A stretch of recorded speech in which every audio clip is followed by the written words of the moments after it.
सुप्रभातम छात्रों।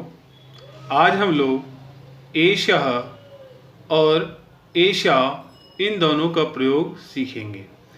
एषः पुल्लिंग में प्रयोग होता है और एषा स्त्रीलिंग के लिए प्रयोग होता है। पुल्लिंग अर्थात एषः कः, यह कौन, अस्ति है।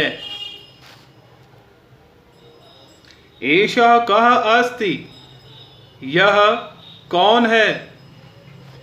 एषः चिकित्सकः अस्ति, यह चिकित्सक है अर्थात डॉक्टर है। एषः लेखकः, एषः सैनिकः। तो ये चिकित्सकः, लेखकः, सैनिकः ये सारे पुल्लिंग शब्द हैं। अब पिता कौन से शब्द होते हैं? पिता क्या होते हैं? पुल्लिंग होते हैं। इसलिए एषः मम पिता अस्ति, यह मेरे पिता हैं। एषः मम ज्येष्ठः भ्राता, यह मेरे बड़े भाई हैं। एषः मम अनुजः अस्ति, यह मेरा छोटा भाई है। एषः शिक्षकः अस्ति, यह शिक्षक है। एषः गायकः अस्ति, यह गायक है। इस प्रकार हम लोग देखते हैं कि चिकित्सकः, लेखकः, सैनिकः, पिता, भ्राता, अनुजः, गायकः, ये सारे शब्द पुल्लिंग है। अब आते हैं कुछ और पुल्लिंग शब्दों को देखते हैं। गजः हाथी, एषः गजः अस्ति, छात्रों को लिखना है। एषः कः अस्ति, फिर लिखेंगे एषः गजः अस्ति। एषः कः अस्ति, एषः घटः अस्ति। एषः कः अस्ति, एषः मृगः अस्ति। एषः कः अस्ति, एषः सूर्यः अस्ति। एषः कः अस्ति, एषः मार्गः अस्ति। मार्गः अर्थात रास्ता।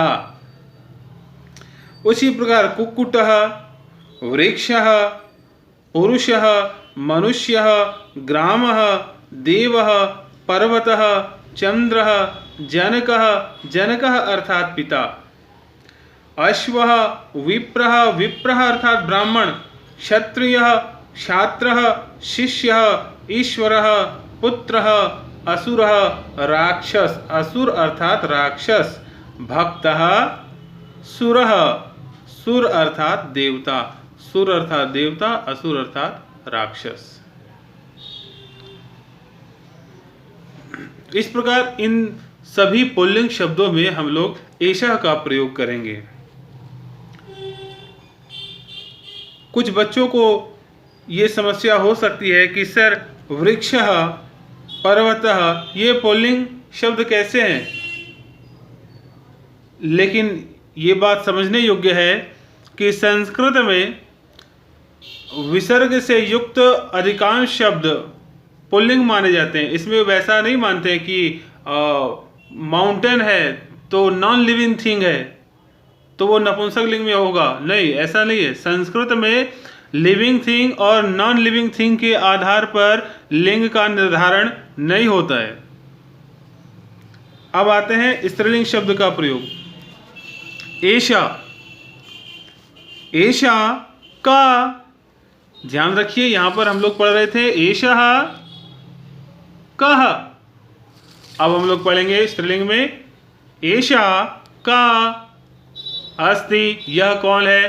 तो स्त्रीलिंग में कौन कौन होते हैं? माता स्त्रीलिंग होती है, भगिनी सिस्टर स्त्रीलिंग होती है। तो एषा मम माता अस्ति, एषा मम भगिनी अस्ति, एषा गीता अस्ति, एषा शिक्षिका अस्ति, एषा महिला अस्ति।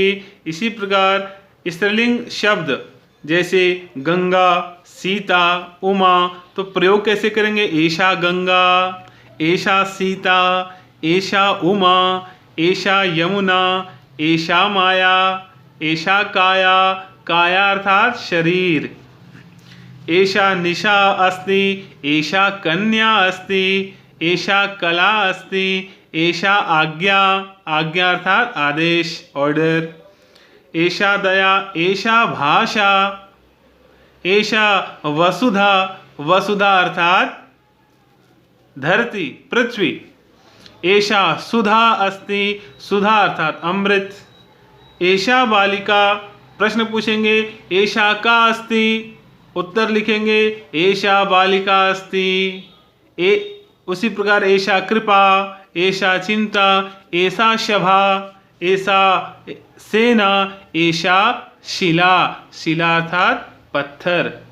इन सभी शब्दों के साथ आपको एषः और एषा, पुल्लिंग शब्दों के साथ एषः और स्त्रीलिंग शब्दों के साथ एषा का प्रयोग करके आप लोग लिखेंगे और अभ्यास करेंगे। धन्यवाद।